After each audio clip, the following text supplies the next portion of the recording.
Welcome,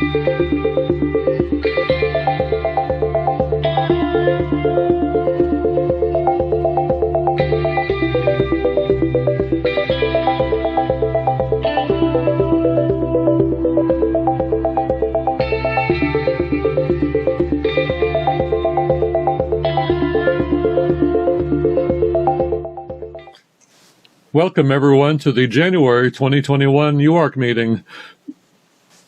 We hope you're doing well this year, and we're glad you could make it. Morris, say something. Something. All right. Welcome, everybody. Welcome, everybody, to a new year, and hopefully a year that is much better than the last. I hope everybody didn't hear that.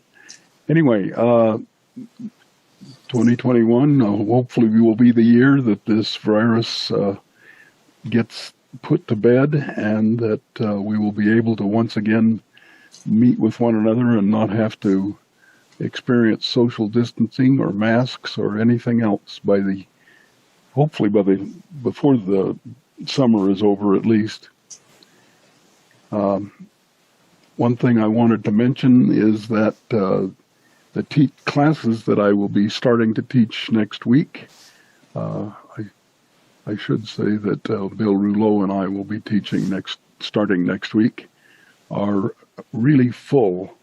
And if you were considering joining one of those classes and haven't done so already, I would encourage you to wait and take the class that will start mid to late March. Send me an email, and I will get you on the list for that class. But the classes that we're teaching next week are pretty much full.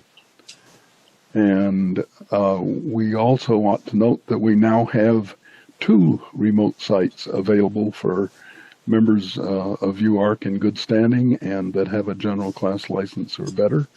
And Clint, would you like to talk about those a little bit? Okay, sure. Yeah, the 2 stations are, of course, the Leamington station, which we've had up and running for well over a year now.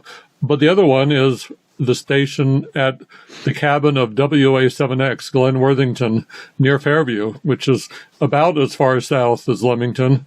He has this similar radio at his cabin, but it uses the same interface. So if you're already a UARC member, you might go over to the WA7X site. You should be able to find it on RC Forum. We have updated the documentation here, so you can, let me bring it up. So if you go here where it says HF remotes, oh, it says plural now, so that was changed, and click on it, you will see a reference to the UARC HF remote station manual and the quick reference guide. Both of those have been updated to include both stations. There's some slight differences mentioned in there, especially the way the antennas are used, but they use the same radio, so it's pretty straightforward. If you're used to using Leamington, you'll have no trouble using Glen Station. So if you are, we encourage you to look into those if you're already using the HF remotes. And if you want to use the HF remotes but aren't already set up for it, Morris is the one to talk to. Send an email to him or, 87sr@comcast.net. He's nodding his head, so I must have gotten that correct. What you should do, of course, before sending me an email is to go through the information that is available there on our webpage. And once you're familiar with that and you agree to the terms, then send me an email. And then I will approve it and send it on to Gary, who actually is the one that will add you to the authorization list. Sounds good. All right. Let's see. Gordon, you have a few announcements to make. All right. First thing I was going to announce that Morris has somewhat negated his classes that he's starting this month. And unfortunately, he already has more than he wants to handle. But he does a great job with classes. He tries to get the principles across and in a position where he can do real-life demonstrations and doesn't just try to drive home the questions and answers without trying to give everyone an understanding of what they really mean. So if anyone is interested in that, he has another session starting in March, and for both technician and for general. And so we could highly recommend giving that a try. The other thing I wanted to mention was that the VHF Society is not holding its swap meet at its usual time. It may come about later in the year, depending on how the virus issues go, but for all practical purposes now it's canceled. And some of the benefits to members will still be happening. There will still be some drawings among membership, and there will still be the annual publication of all the repeater listings and all the members and how to contact them. So that will still be printed and sent out to members. But the swap meet is typically the largest one in the whole state, and for the moment at least that will not be held. So don't try to show up on last Thursday or last Saturday in February. Also, I'm told that the Dayton Hamvention, which isn't exactly in Dayton anymore, won't be anywhere this year. It has been canceled, so if you were planning a trip there, don't. So, I believe that's all I have. Before the meeting started, somebody mentioned Noji, CAN0JI, was holding classes. What do you know about that, Gordon? And make sure you unmute. There you go. We have a listing on our website. If you go to UARC.org, go to the current news page, and on that you'll find a listing of the dates for Noji sessions. He has 4 sessions each for the technician and general classes, and somewhat more for the extra class. And there'll be several runs of it through the year. And the dates for all of those and the appropriate email address are all on the UARC website. Okay, I'm just brought that up on the share screen, and so everybody can see it. It's go to current news and scroll down a little bit, and 2021 licensed classes offered in Orem. All right, there you go.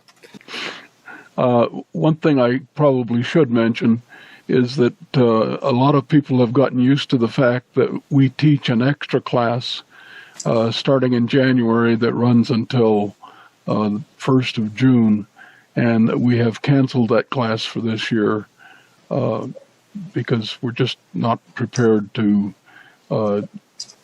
do that, all of the things that need to be done for that online.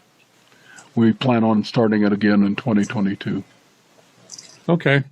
And the last thing, Tom, could you say a few things about people who are want to renew their UARC membership or their ARRL membership? When you go to the Utah Amateur Radio Club webpage, you'll see this landing page here that Clint has just brought up for us. And then there's several links over on the left-hand margin there. If you drop down, you'll see one right where he's hovering right now that says how to join or renew your membership. So you'll want to click that link, and then that'll take you to this screen, how to join. And what a lot of people get confused about is that green button that he has the cursor hovering over right at the moment, and that's actually a link, and you'll want to click that link, and then that will take you to, you go ahead and click it one time there, and then you just fill this information out, just fill in the boxes, and then once you've got the boxes filled in, down at the very bottom of the screen there, you'll notice it says continue to the payment screen. and then that's how you will go off to make your payment. We use PayPal to process the payments, but you don't have to have a PayPal account to make your payment. If you want to use your credit card or your debit card, it works perfectly fine. If you just drop down to the bottom of the payment screen, once you get there, it gives you the option to go ahead and just use your banking card. A lot of people don't have a PayPal account or they don't want one. So that's you don't have to worry about that. So you'll fill this screen out, you'll make your payment, and you'll have your membership renewed. You don't even have to pay for any postage or anything, and it goes really smoothly for us. So that's the kind of the gist of it as far as how do you renew online. It takes about 5 minutes, and that's all you have to do. Okay. Yeah. And it gets a bit more complicated if somebody wants to renew their ARRL membership. How do you suggest they do that? ARRL is a little bit trickier. We don't really have an easy way of doing that right now. We're trying to get some improvements put onto our web page so that it's a little more seamless. But for now, what you would need to do is the ARRL renewal is currently $49 per year is the annual renewal fee. And the Utah Amateur Radio Club gets a little bit of a kickback from the ARRL when members renew through their club. And so it's not a lot, it's a couple bucks, but they do that to try to to partner with the various ham clubs that are out there. So if you want to do it that way, then probably the easiest way to do it is to increase the amount on your PayPal to include the $49 for ARRL. And then I'll see that, and then I have a way of pushing that membership information onto the ARRL headquarters in Connecticut, and you're all renewed. And a lot of the people, Clint, for example, and Morris and a few others, have been doing it that way for years, and it works really well. Yeah, I think I just send PayPal to uarc@xmission.com, I believe. So you just send arbitrary amount of money. I think I sent $69, and it magically, within like 3 or 4 days, I got a notification from ARRL saying my membership was renewed. So that worked out very slick this year. Now, our guest tonight is Max George and November Golf 7 Mike. Now, those who were at Field Day some years ago remembered Max setting up his spider beam and helping us get one of the highest scores we've ever gotten during Field Day.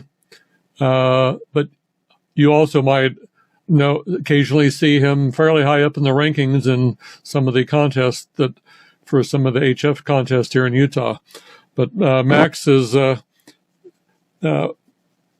not one to miss an opportunity when operating from a remote station that is available to him. So I will throw it over to him. Max, introduce yourself. All right. Well, thanks, Clint, and I'm glad to be here, a part of a UARC meeting. And Max George, NG7M, and welcome to my messy shack here. And what I wanted to do here, and I'm glad the club obliged, is once I found out that they had the remote station available, I was motivated to try it out. Right? I have a home HF station. I'll likely not use it in the future too much, maybe once in a while. But I wanted to demonstrate this amazing resource that UARC has made available to UARC members, which I'm obviously a UARC member too. So that's really the catalyst to bring me on here tonight. On November 18th, I actually recorded a live operating video using the Leamington remote station. And so we'll get to that video here shortly. One thing I wanted to point out, I've been pretty excited about this. This is a patch that I received from doing a UARC club meeting.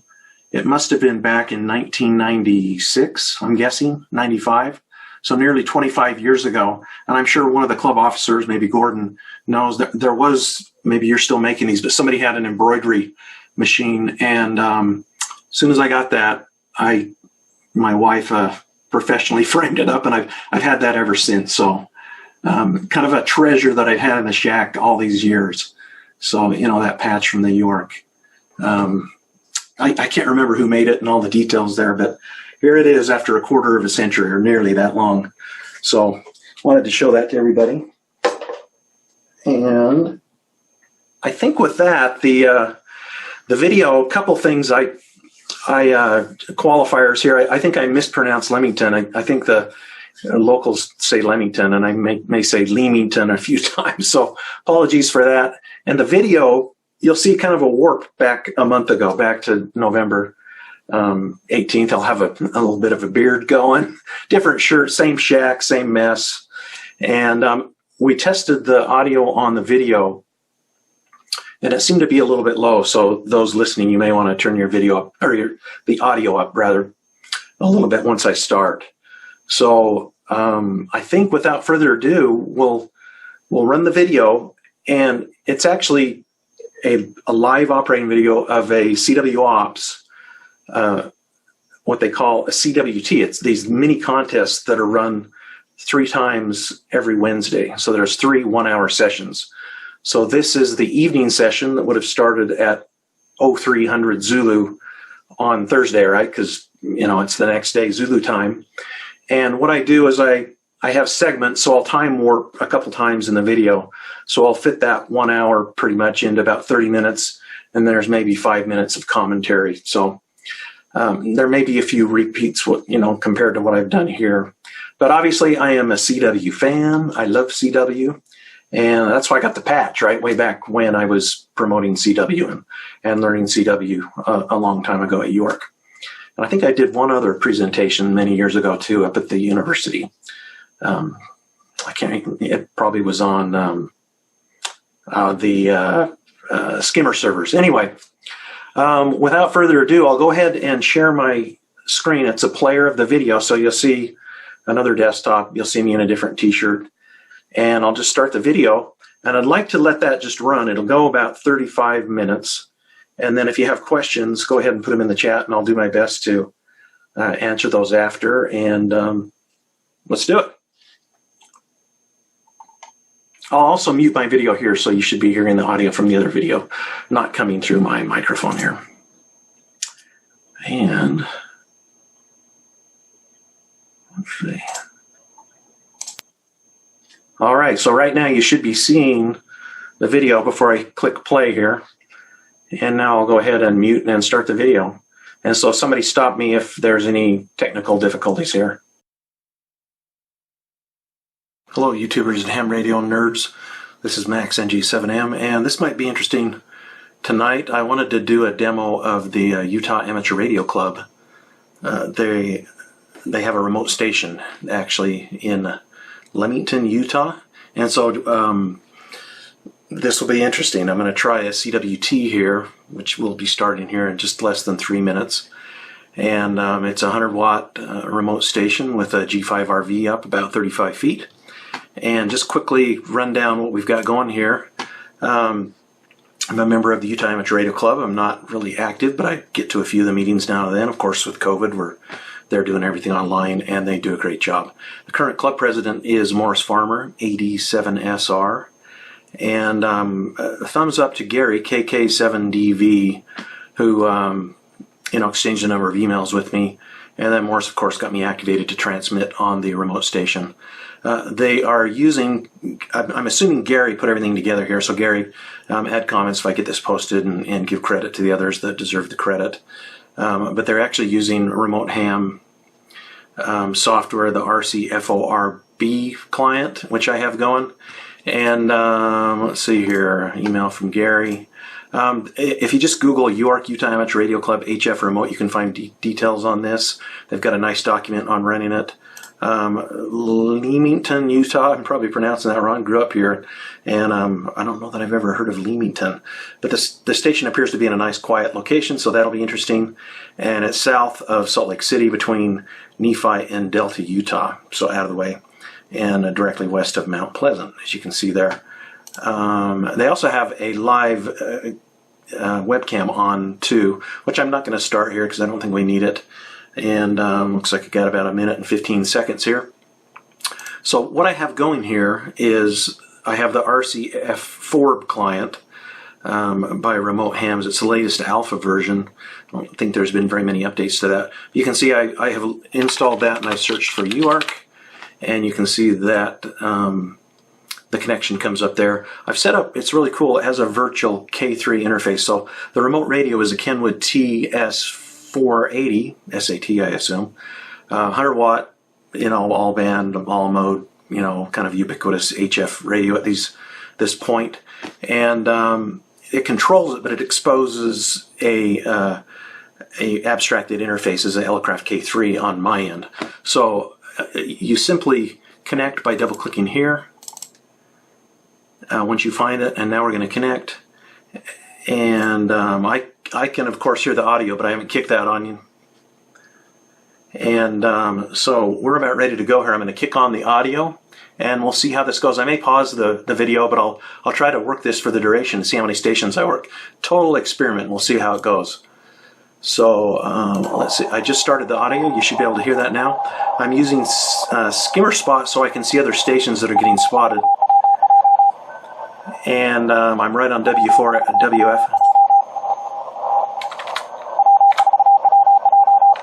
I can also tune the radio with the up and down arrows with the interface to N1M. Maybe I'll do a little more commentary on N1MM after I finish.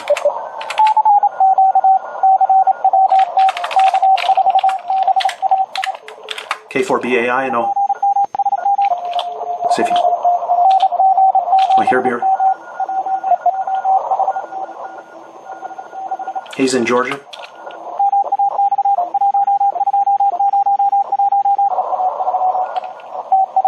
So I had just sent him exchange. So right off the bat, I called K4BAI one time with that G5RV, 100 watts down there. And so that's a good sign. The exchange is your name and your CWT number. So K4BAI, I sent his name, John, and his number, which you'll be able to see up here. I'm not going to show that to you. So I sent my name, Max, Mike Alpha X-Ray, and my CWT number, which is 1201. Not a great number for CWTs. So now I can jump to the next station that's been spotted by the skimmers, and I can see if what I'd really like to do though is call CQ and see if we can drum up some business. So as you can see, I hit Control up and down arrow in N1M. It's jumping between this. Let's see if we can hear VE3NNT here. There he is. I'll call.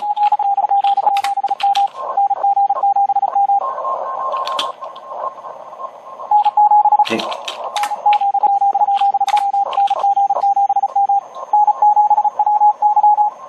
He called a different N7 call. His name's Bob. 14. I'll call again.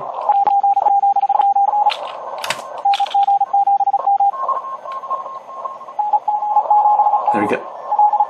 Les?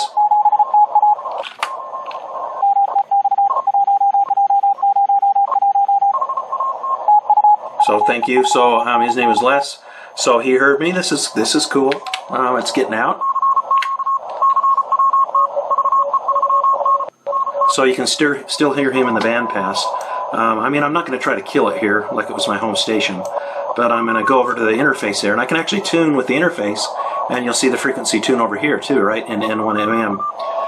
But we've got a couple stations in the log there, and I wanted to change the filter width. Let's go down to 400 hertz here. I'm assuming this radio doesn't have crystal filters, or it might have at some layer, but then it's doing the other filters with DSP. So let's jump down here. N5ZO is in California, and he's always running nice and quick. I'll send it. This is N5ZO, I can tell, and we'll call him soon as his name's Mark. He's working another station. He wants a number. I think he usually runs SO2r too.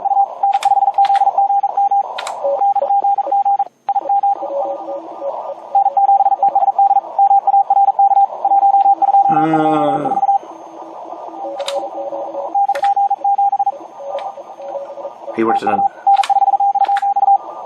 I've got it used to the lag. There's a little lag with the latency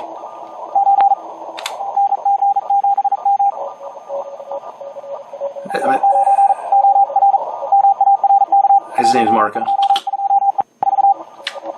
He might be sending Mark or Marco. I called him. There we go. 2, 2, 4. Then I'll send my report. Max, 1, 2, 0, 1. And then he's calling another station. So cool. Hey, we're getting through it. I was worried that we wouldn't, be able to break through if there's other stations calling. Bust the little mini pileups on some of the louder stations. I'm also used to a lower side tone, so I've got to keep in mind the TS480 setup for a higher side tone. Here's VE3DZ. I'll call him. Hey, Herbie. Yuri. His number's 21. Max. I'll send my CWT number. All right, we'll move on. See if we hear NT6X here. Well, this is... So we can still hear VE3DZ coming. So he's loud. I mean, the dynamic blocking range, the dynamic range blocking of this radio may not be as stellar as some of the other contest grade radios. I'm tempted to come up here and call CQ and see if we can drum up some business running.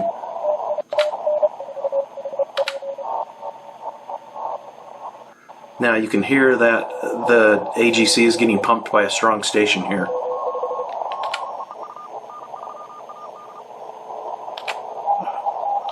So I'm just tuning up the band here. Let's see who this is. According to the spot, it's K4NMR, but I don't think that's who it is.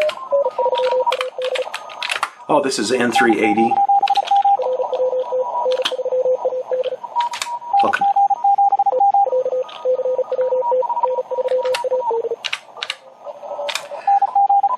I'm calling him. He's working another station. Working a guy named Steve there. I'll call him. Not hear him. I tuned up a little bit.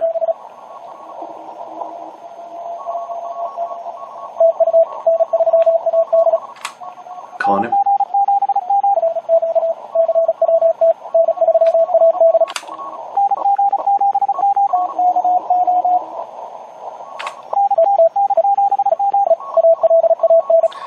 He's not hearing me. He's in Pennsylvania. N380. N380. And I'll call.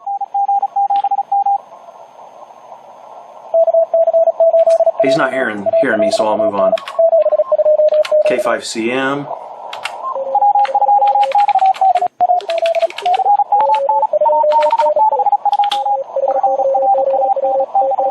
His name's Connie.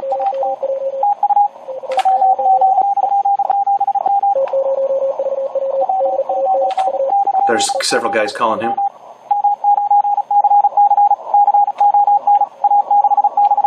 $162, you can hear he sent his number. I'm also using a call history file here. So for the call signs, the call history file it'll pre-populate the name and their CWT number. But I still obviously by ear need to copy, what's going on.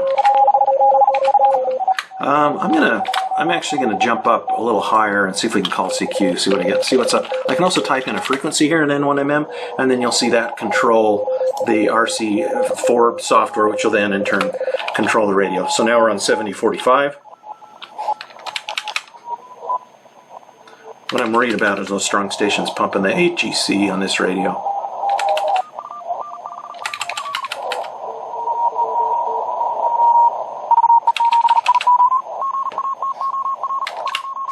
Okay, I think I'm way far enough away. I'll do a quick QRL.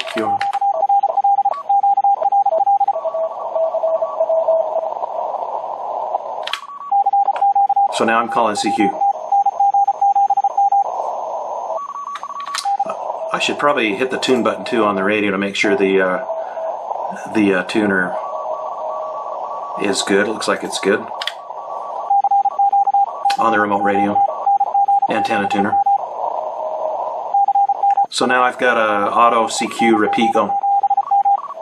And you can see I got spotted by the skimmer servers. So I just got over here, you'll be able to see in the lower right, you'll see the skimmer servers that spotted from calling CQ. They can see that I'm on 7045.2 there.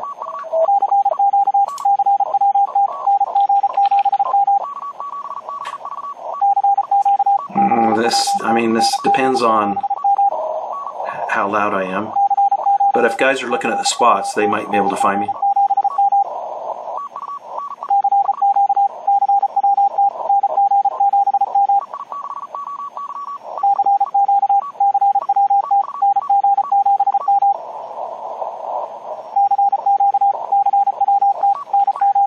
And this is a total experiment. I mean, if it's not fruitful calling CQ, like it would be on my home station, I'll start pouncing again. Was there somebody there?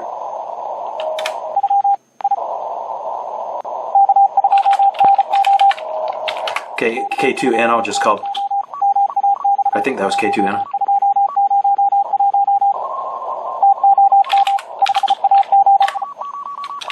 I didn't get his number.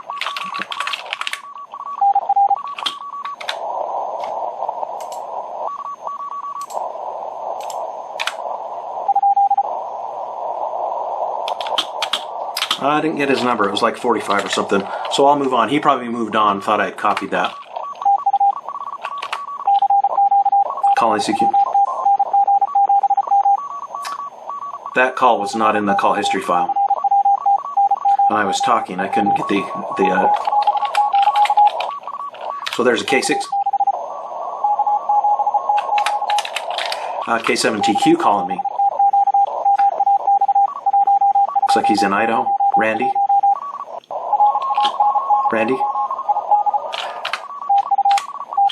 So he doesn't have a CW ops number yet. That's why he sent his state. So you're welcome to operate in the CWTs. If you don't have a number yet, you can just send your state. That worked a couple guys calling CQ.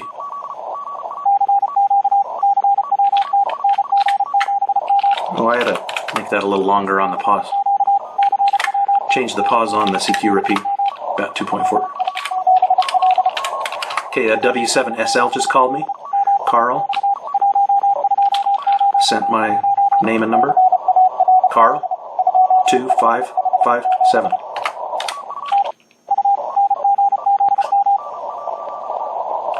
Well, yeah, this is doing all right. Now, if I can run here for a little bit, I'll probably pause the video and come back in 15-20 minutes. You can see where I'm at. So we've worked, 7 guys?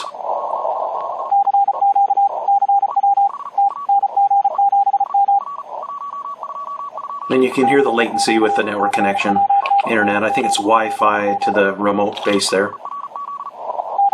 The remote HF station. By the way, I'm transmitting at about 35 words a minute.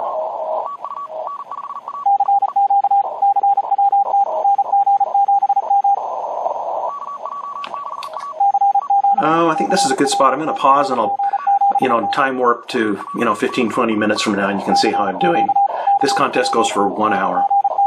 So I am going to pause the recording right now. Here's recording again.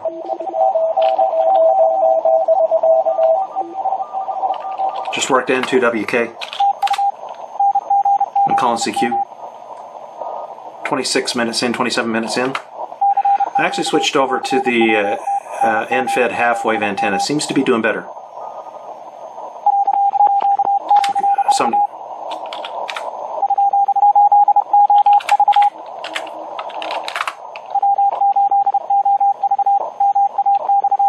Okay, W8OV, I think, is who was calling.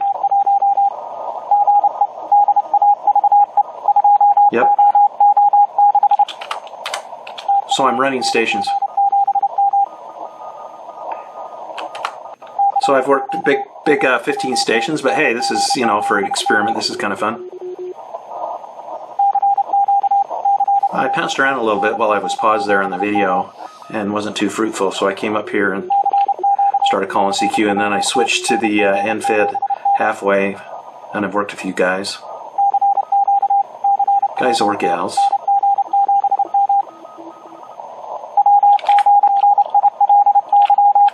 Okay. Oh, W9ILY called me. He's prolific in the CWTs. John. Sent my name and number. John. 471.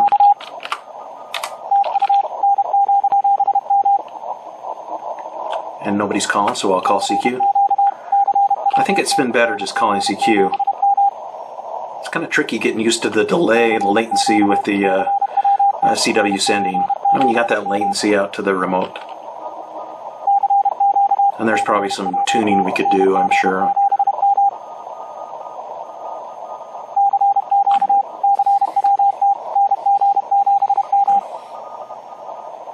I've got some pretty good signal strength spots from the skimmer servers in the west part of the United States, Midwest to west. Just calling CQ here.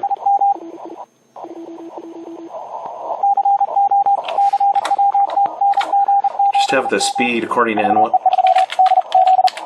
Okay, this is, I thought I already worked him, VE3DZ, Yuri, but we'll work him again. He was calling fast.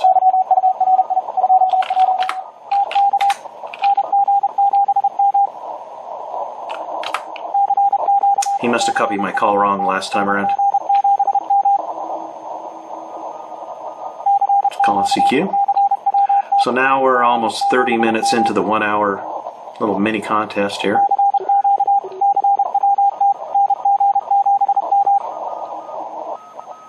I may pause the video again and maybe come back in 15 minutes, see where I'm at. There's I think that was W6X. NT6X.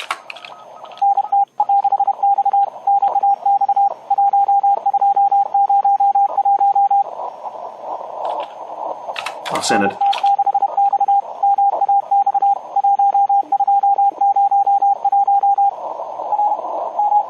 See, you hit R for Roger, Mike, and then his number. It's tricky with the ND9M just called me. We'll see if he sends Jim in 389. Yep, Jim. 389.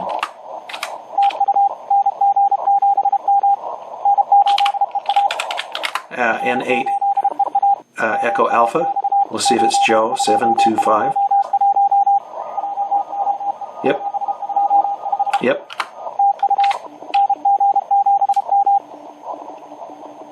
And nobody's calling, and I'll call CQ. That was good. Got a couple, stations in there. N1MM over here shows you if I maintain that same rate, I'd get 120 in an hour. Because, I had, 3 guys call there pretty quickly, within a minute. Oh, there's somebody. I'll wait.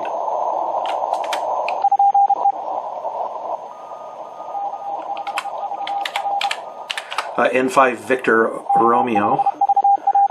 He was weak. I'm on the NFed halfway.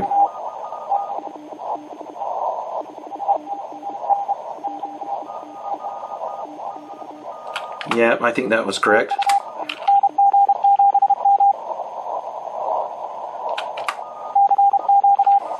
Little AGC pumping there with a strong station, so did a little ESP on Stan and his number. K5 Victor Romeo. It's like full break-in is going on the radio. That might be something we could change, do semi-break-in. I don't know if that causes extra, latency across the wire. I doubt it.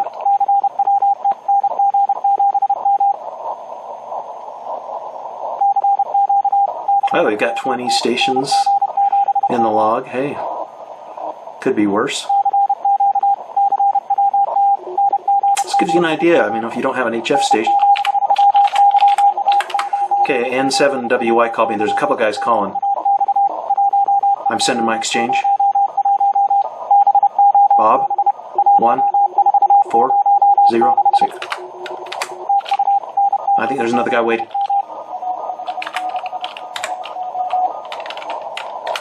That might be an AH.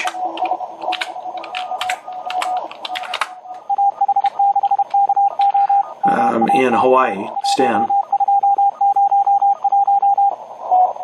Thank you. Stan, 179. LDX, Hawaii. And I'll call CQ in.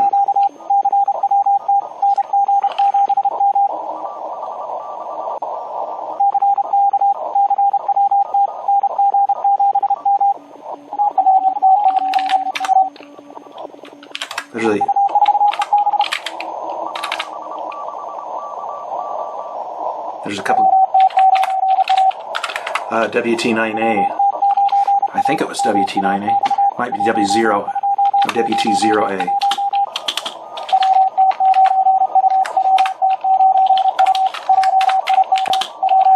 WT9U.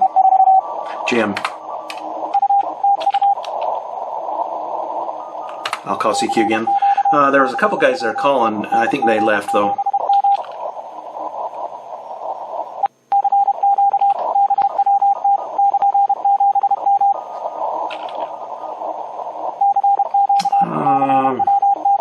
Probably go on pause here. Do a little time warp again. Calling CQ. Okay, we're gonna. Oh, there's somebody.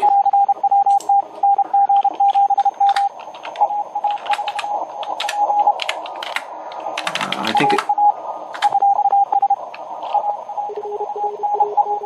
Yep. Alpha Alpha 4 November Papa. It's a little tricky with that pause.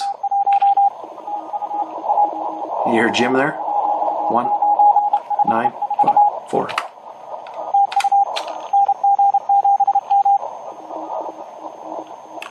And nobody's there, so call CQ again.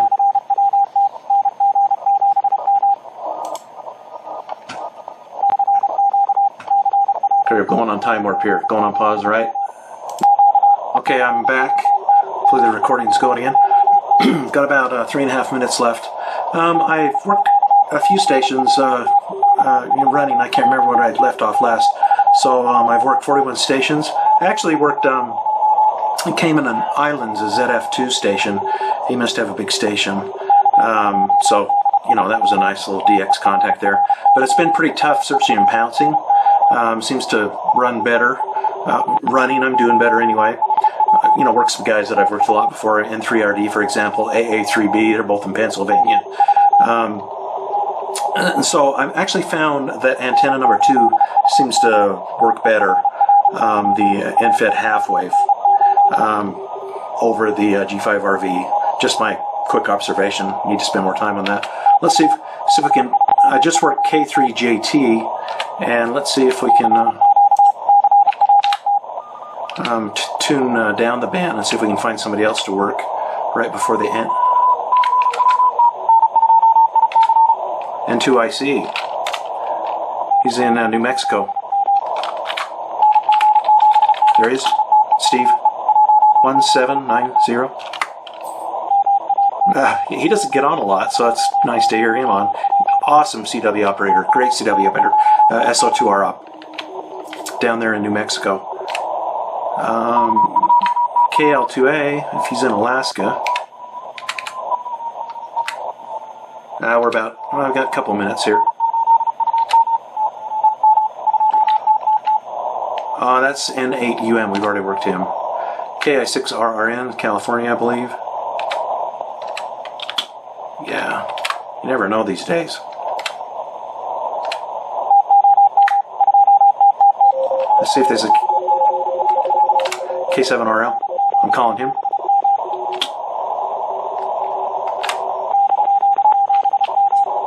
That CW timing with the latency to the remote's kind of tricky.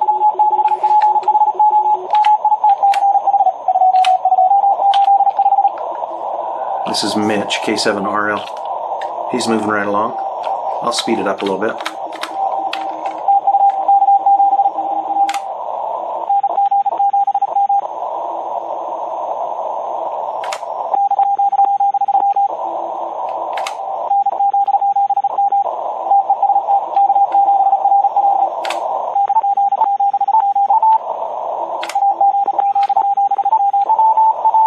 There's a...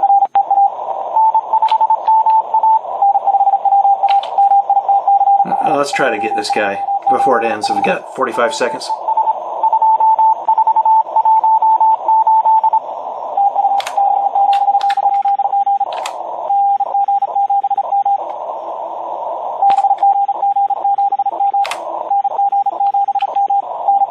There we go. Mitch. 2285. That'll be a good one to end it, more than likely.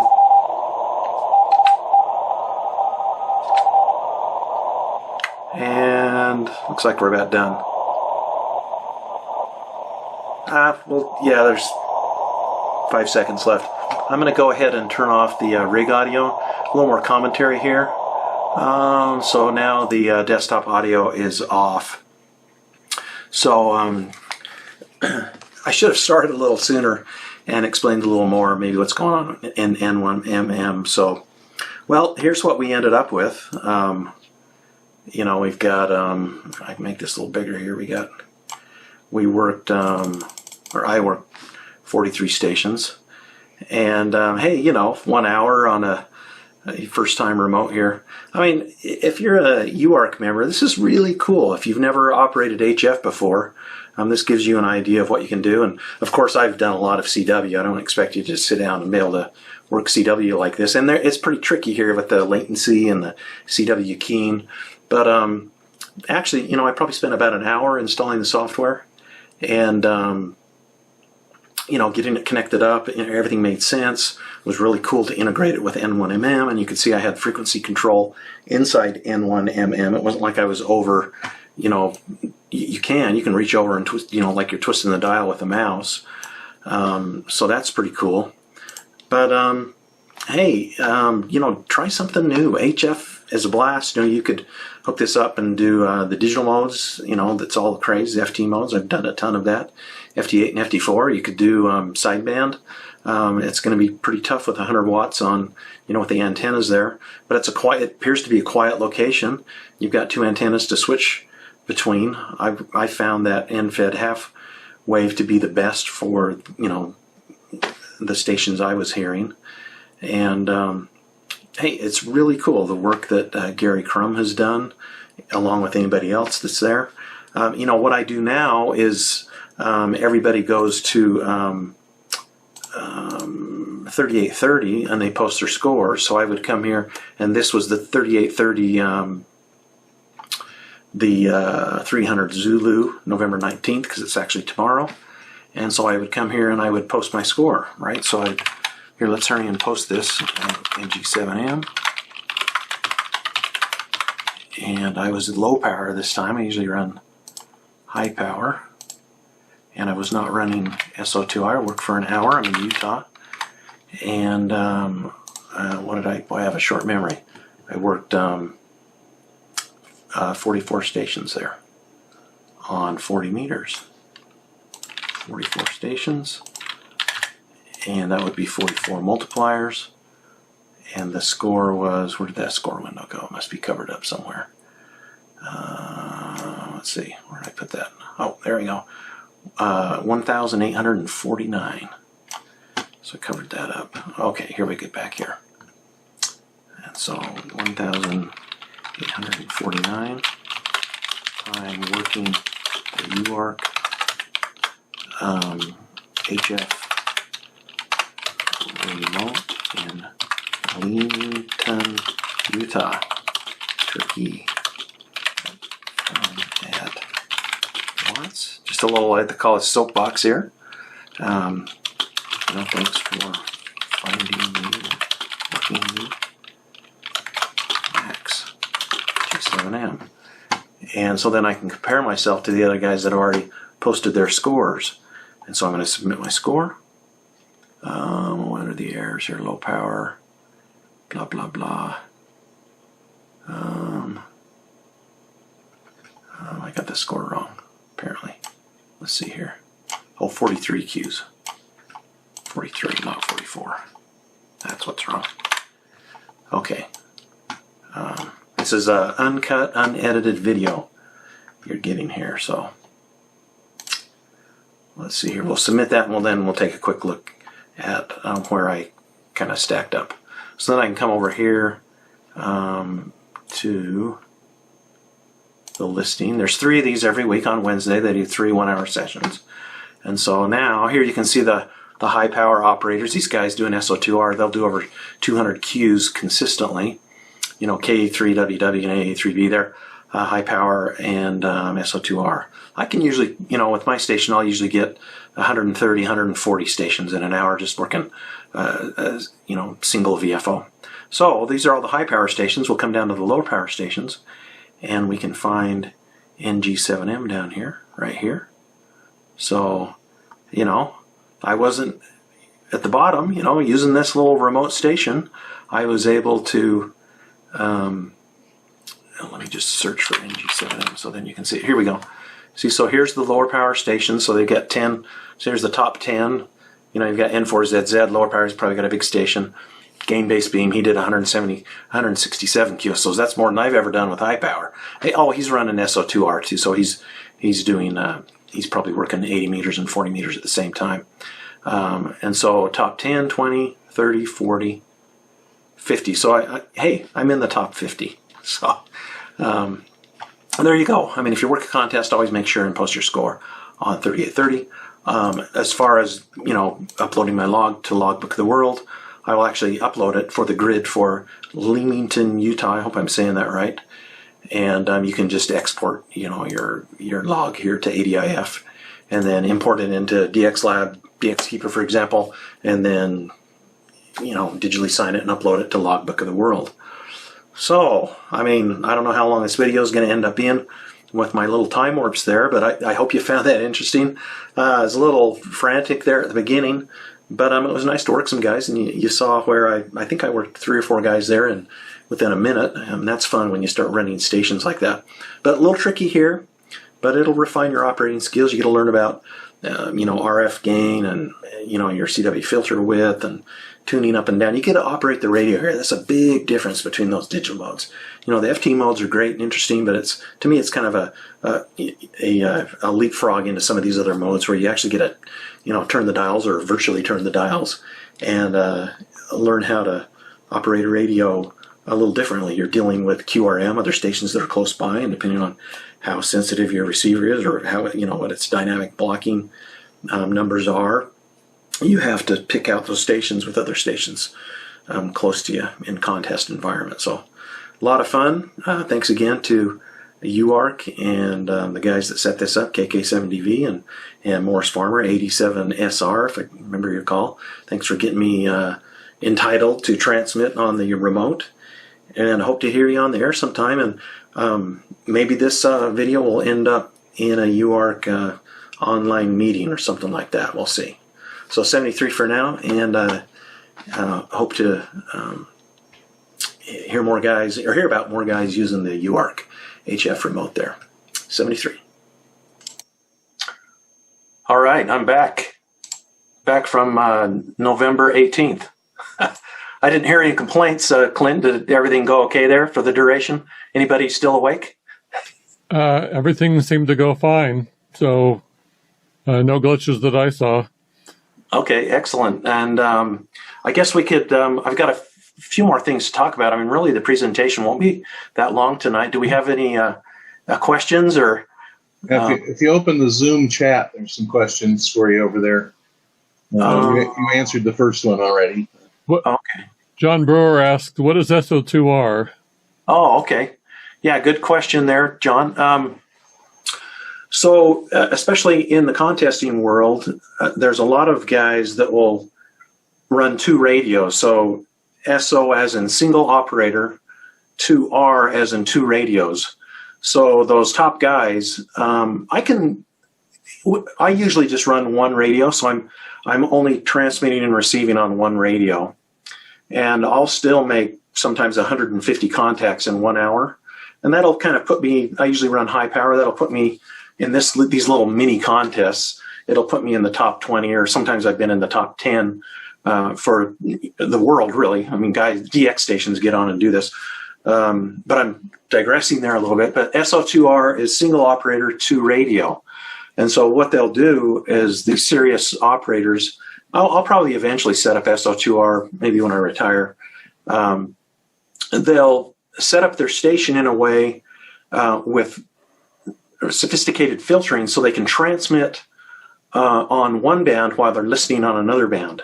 And so it takes a lot of work to set up the station right, especially when you're running high power. They'll be running 1,500 watts. So what they'll do is they'll dual CQ, and sometimes CQ on one band and search and pounce on the other band. So, like K3WW or W3, K3WW or AA3B or N3RD. You get to know these guys. I know them by first name. I've met a lot of them too. They'll dual CQ. They're calling CQ on 80 meters and listening on 40 meters, and then they alternate. Right? They switch back and forth.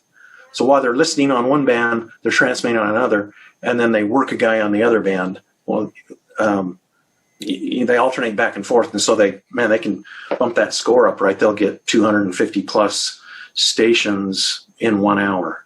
So they're really clipping along, working guys.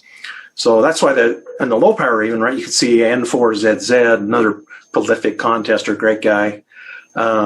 He got 167 in that 1 hour with low power 100 watts. But they'll have gain-based beams, typically wire antennas on the low bands. So it's all about tuning and optimizing your station. So great question there. Long answer, great question. The other one was from Gary. He wanted to know your advice on websites and tutorial videos for integrating N1MM with RC4. Oh, okay. Yeah, and then I know I answered the other question. Let me just touch on the, so in N1MM, you can use a call history file. And for the CW Ops, if you go to cwops.org, that's a really popular CW club. You have to be invited. And so you have to operate, right? They want you to operate, and you'll get invited by other members and get a CW Ops number. And then these CWTs are little mini tests, as in contests. And so what they'll do is they'll create these call history files with the names that guys are sending and the numbers that they're sending. So everything is done by ear. All of these good operators, I mean, there is no way you could use a CW coder in this and be efficient. It's just not possible. So everything I was doing was copying by ear, 100%. But you could argue that it's a little easier because you have that call history file. So if you get the call sign right, it's going to pre-populate the name and the number, their CW ops number. And so you just kind of double check. You can notice when I was working those guys in the video, I would double check that they were sending the name and the number. And if they changed their name, if they sent a different name or the number is wrong, I'd try to correct it. But that does pre-fill based upon the call sign. So it's called the call history file. Okay, so back to KK7DV. On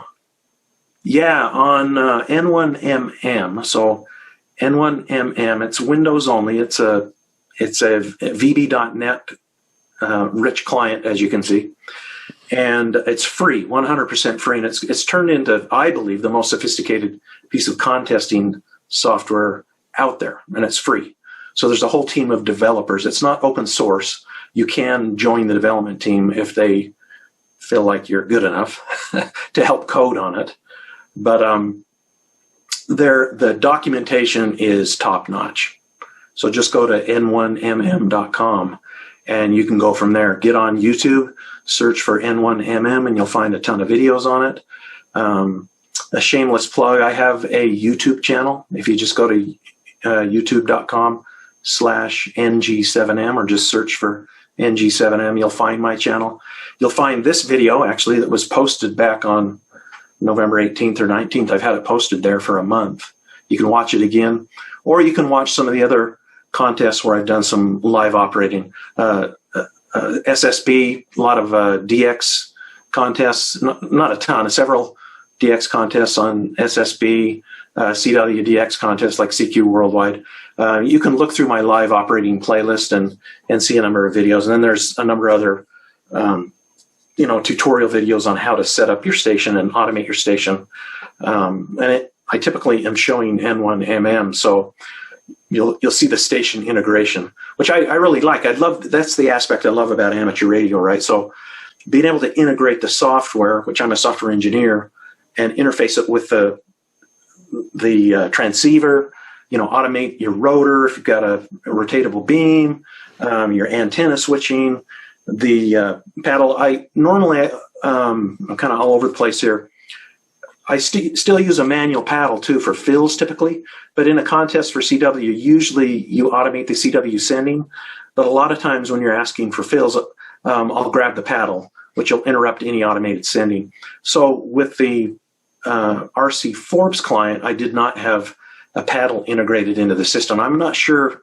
You could do that, I think, with the WinKeyer, virtual WinKeyer interface, but it would take a little more effort. But I think you can set up a paddle so you could actually key with the paddle too. I'm a big fan of paddles. I could do a whole presentation on the obsession of spending a lot of money buying high dollar paddles and keys. I hate to admit how many thousands of dollars I spent collecting some of those keys. So Google is your friend. YouTube is your friend.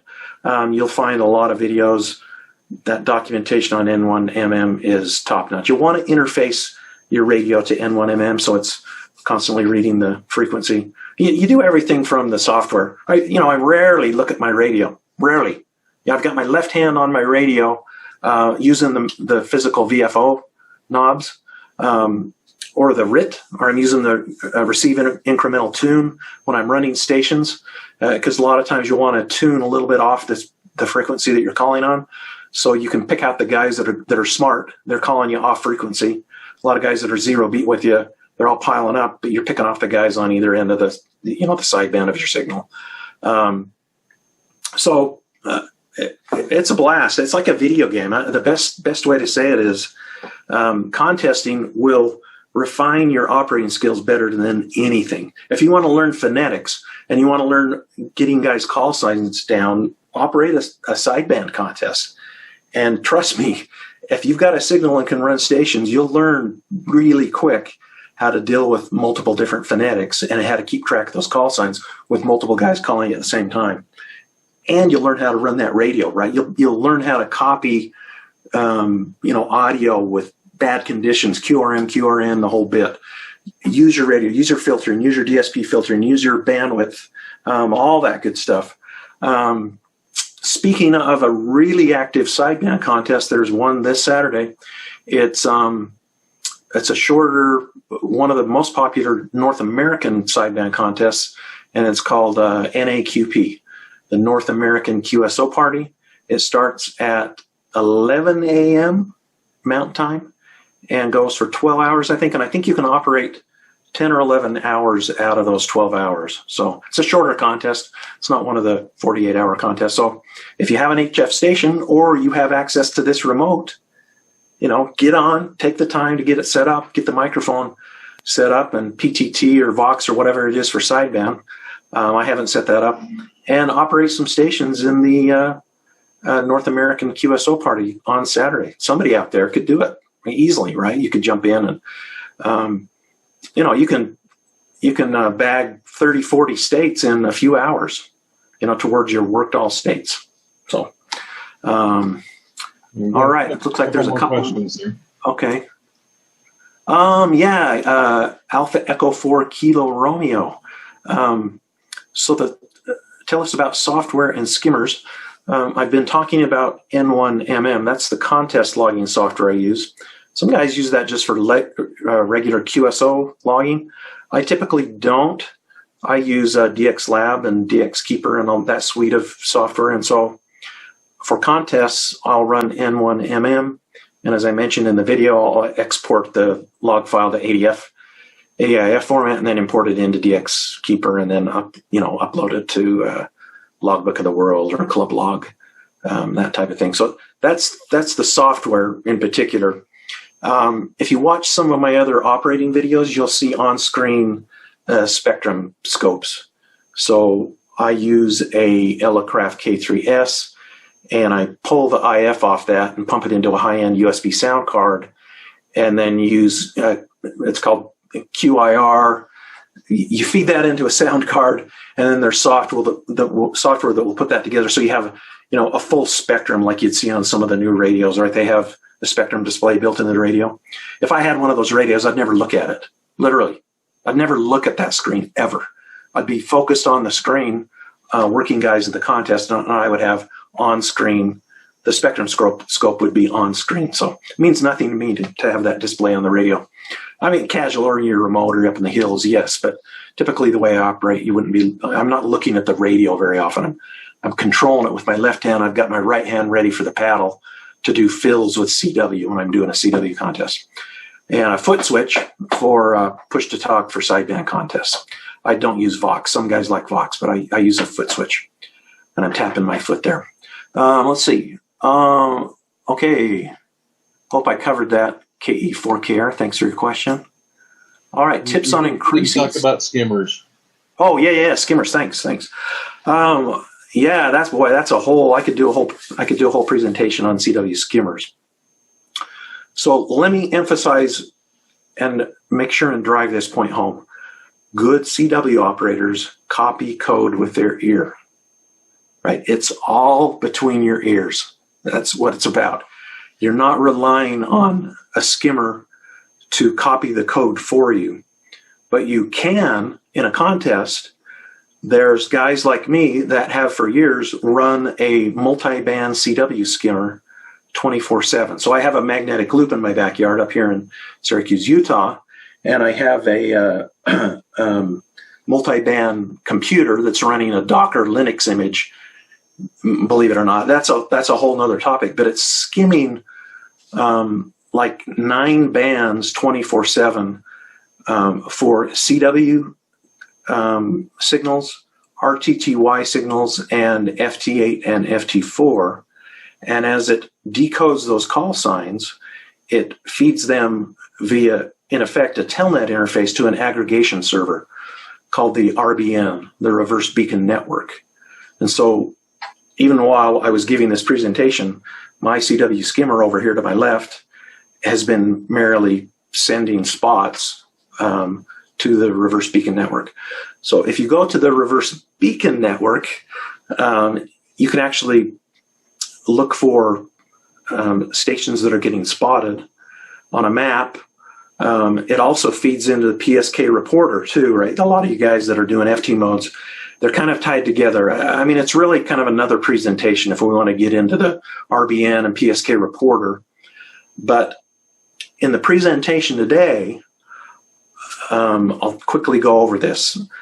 I was connected via a telnet interface to what's called the NC7J DX cluster, which I also run and have run for over 20 years. So that's a service I give back to the amateur community, right? I've got a 6-core server running next to me here that runs 24/7, and usually about 60 to 100 guys are connected to that 24/7. And it's a more sophisticated interface where you can set up filters. So if you're working a CW contest or an FT mode contest, you could use it for that. Or if you're just doing DXing, you will get an aggregated set of spots worldwide for stations you're interested in. So if you have a small station, you might want to limit those spots to the surrounding states that are around you. So it allows you to find out what bands are open, what stations are operating on what frequencies, what modes they're using. Maybe another presentation. I do have some videos on my channel that get into that. If you go back a ways, you can find a part 1 video of using a CW skimmer with N1MM. It's about an hour-long video, I think. So you can watch that. I touched on a ton of topics. I mean, there's a lot to unpack with what I just talked about. But the skimmer servers, you don't have to run one at your station. You could take advantage of mine. So it puts you in a category typically in contests where you are assisted, right? So you have operators that don't want to be assisted, that they're tuning. And I, believe it or not, I usually don't operate assisted. I will if the contest doesn't have a category. They don't care. Like RTTY contests, typically they don't care if you're assisted. But for CW contests, a lot of times I don't want to operate assisted. I want to tune around and pounce around and not see who is on a specific frequency based on a spot. So it just is a different kind of a challenge, and it puts you in a different category. But sometimes it's fun to do spots. Watch some of my live videos. You'll see some live videos, I think, where I'm using spots for sideband, and also where I'm just tuning around to work DX stations and stuff. So, all right. I've got a trend here going. My answers are not short. Let's see. Tips on increasing CW receive speed. Operate. Okay, tip number 1, get an HF rig and get on the air. I can't emphasize that enough. If you guys think I'm pretty good at CW, I'm okay. Somebody might say I'm being modest. I'm pretty good at CW, but there's guys that are doing like that SO2R stuff. I mean, they're amazing. There's guys that are just, they take it to the next level. And if you think I'm good and you think CW is hard, I'll agree. Learning CW is not easy. If you put the time in that I've put in over the last 25 years, you will be as good as I am.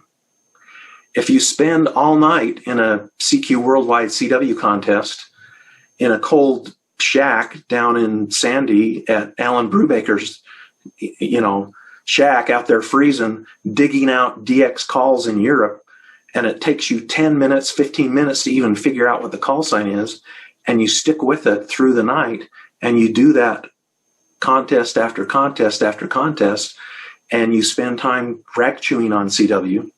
You spend time using software tools that help teach you CW, which I'll mention in a minute. You will become very good at CW. It becomes second nature. So you can see in the video, I messed up a few times. I'm trying to do commentary, but I was decoding the CW in my head at the same time I was doing the commentary.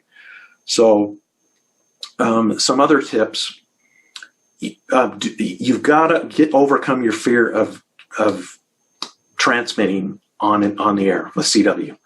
Once you can decode all the letters, there's only 26, and the numbers, and like 3 pro signs, you're ready to go, right? If you think about it like that, there's not many characters or numbers that you have to memorize to decode. Decode by ear. Don't think of dots and dashes. That's a whole nother presentation too on CW. But a couple of great software programs that are free. There is a fantastic website called Learn CW Online, lcwo.net, I think. Anyway, if you Google Learn CW Online, you'll find that website. You can create a profile. It's fantastic. It has lessons, it has Farnsworth style training, and it'll walk you through as you learn the letters and the numbers, and it'll keep track of your progress too. Really cool website. A couple other programs that some of you may already know.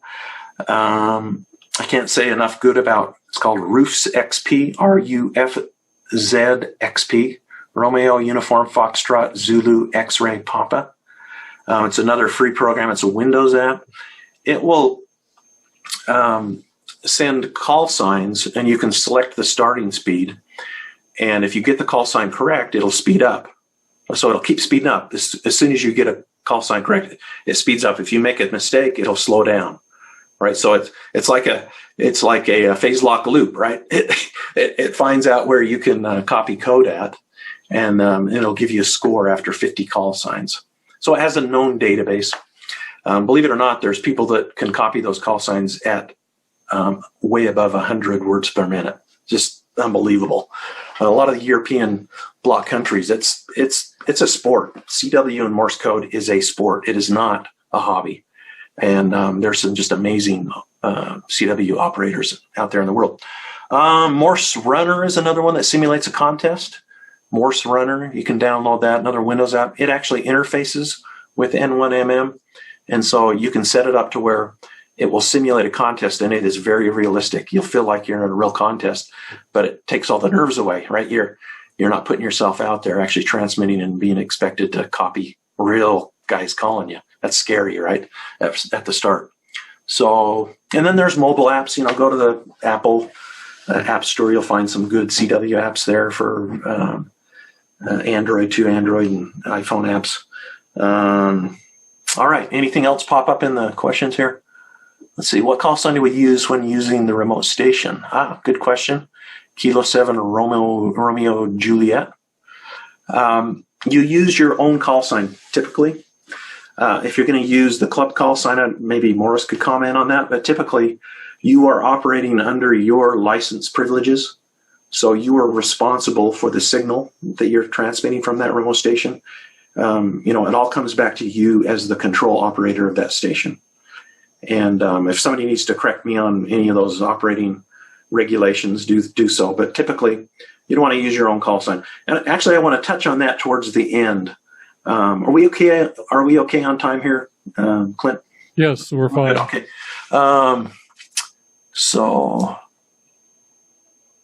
All right. I'm glad you guys, there were some questions there.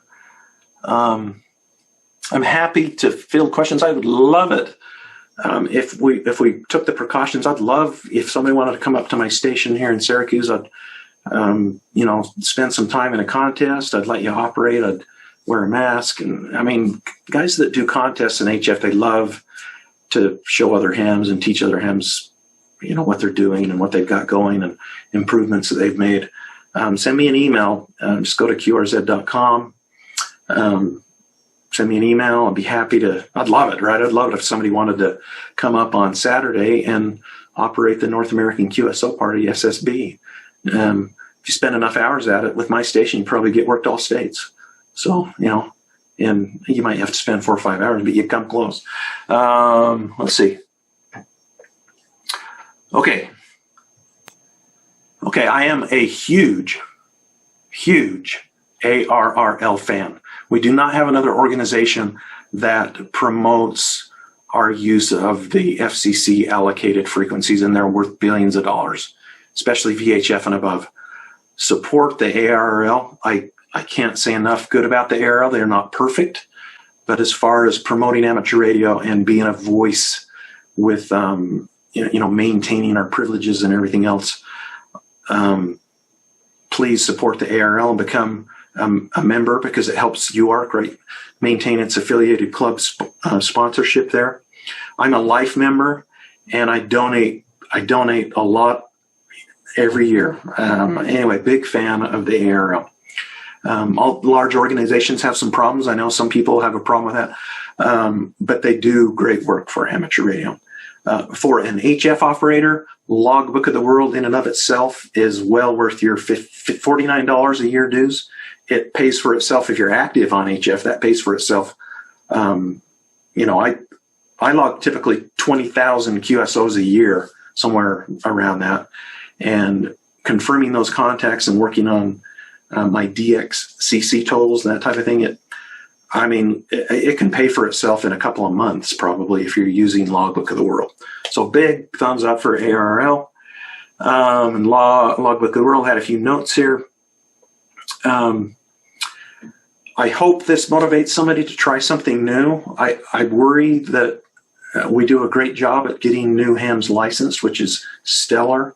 Big fan of the efforts by somebody like Morris. I love how he teaches new licensees why answers are the answers in those question pools. And I'm even more excited when those that get licensed are motivated to work on their general class license or their extra class license. It's more than just emergency communications, right? Or talking on an FM repeater, which is awesome. I love that. I support the VHF Society, that type of thing. But there's so much to do. Look at Clint. Go out and look at Clint's contributions on his website. It's amazing. There's the whole world at VHF and above. You have HF privileges with your technician license. I don't think anybody appreciates what privileges are really there. That'll become more viable as the sunspot cycle increases. And it looks like they're probably going to give more HF privileges to technicians anyway. So that's kind of cool. But upgrade. Hey, it's fun.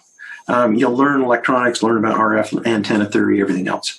So try something new. It's a lot of fun. I love amateur radio because you can turn it off too. It's not like a horse, right? You don't have to feed it every day. You can shut it down for a few days too, and take a breath and come back to it later on.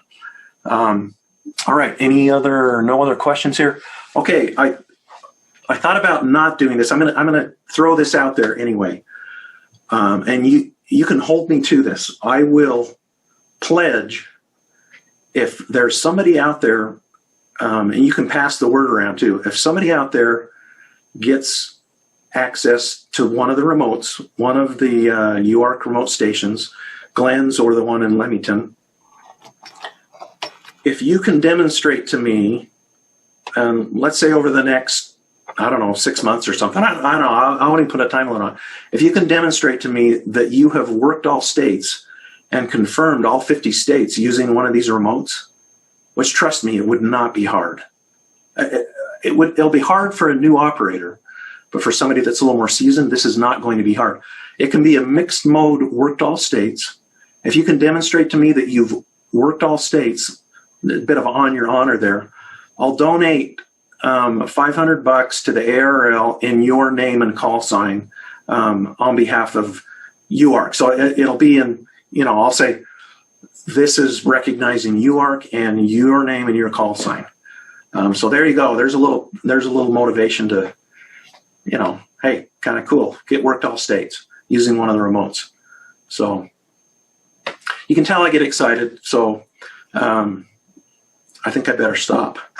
Yeah, you better stop before you pledge even more money, right? I thought about doing a little more, but no, I'll do that. You can count on that. If somebody can pull up on, if you can demonstrate that you've done that, that would be really cool. That'd be fun to put in one of the newsletters too, right? So, right, okay. Worked all states. I don't care about my donation, but the fact that you got worked all states on the remote station. All right. Yeah, well, that sounds like a challenge. We'll take you up on that and put it out where everybody can read it. I guess Gordon's taking notes on that so that it'll appear in the next microvolt, right? Yeah, sure. Okay. Yeah, I look at that gigantic patch, and I don't remember seeing one of those before, so it must have been, I couldn't tell it was a patch from the video, but I guess obviously you did not have a coat that big to put it on, right? I thought about that, but I didn't want it to. To me, it's quite the keepsake, right? Yeah. I don't remember those, but I do remember years ago there were people doing that. We had somebody in the club that did that. So it's I'm pretty sure it's close to 25 years anyway. So right. Well, cool. All right. Well, thank you very much, Max. Looks like got several people saying thank you on the YouTube chats. Good presentation, and to the point. And if you don't know about the Leamington remote specifically, just ask one of the club members. Again, if you have a general or better license and want to get on the remote, just email the club president, ad7sr@awrl.net, and we'll see what we can do. And there are 2 stations now. And to follow up on things, one of the projects we are working on this year is we're going to get a beam of some sort up at Leamington. We're looking at a 5-band log periodic for 20 through 10. Fantastic. And that should help with the sunspot, just in time for the sunspot cycles. So yeah, that'll be a lot of fun, right there, teaching how that works. Amazing. Right, yeah. And it's also good to hear some feedback about the 2 antennas, the NFED and the G5RV. For reasons we don't understand, the G5RV is noisy compared to the NFED, and I would have expected it the other way. And I think we have some sleuthing to do to figure out where the noise is coming from, because I don't know why it would be different. But I'm glad one of them is pretty quiet. So, yeah, it was fun. Morris, is there anything else that you want to say before we conclude for the evening? No, I was just hoping that Max would maybe split it between the ARRL and the club so that we could improve our remote sites. I could probably, I bet I could figure out a way to do that. Somebody pulls it off, I'll figure out a way to donate $500 to the club and $500 to the ARL. I'm not asking you to do that. Just, maybe $250 to each. Oh, okay. Yeah, I'll see what I can do. Right. Okay. Yeah, hey, everybody heard him say that, and it doesn't really matter which mode you use on the remotes, or as he said, mixed modes. If you're not a CW guy, but want to talk sideband instead or whatever, sounds like a challenge. Just show me that the QSL confirmations on Logbook of the World were after November 14th. Oh, after November 14th. Okay. Yeah, I'm trying to get somebody new, maybe, hopefully. Okay. Yeah. All right. Sounds good. Or do it again. If it's somebody that's already done it, you got to do it again. Oh, okay. There you go. Let's see. Tom, I'll give you a chance to look it up. Do you happen to know off the top of your head what next month's presentation will be? I think Ron Wilcox is doing something. Is that right? When last we talked about this, that's going to be the February meeting. We had penciled in Ron Wilcox, KF7ZN, and he was. The plan is he will present. The title of the presentation is "From the Sun to the Earth," and it will have to do with propagation and how electromagnetic energy from the sun affects the ionosphere that goes around our Earth.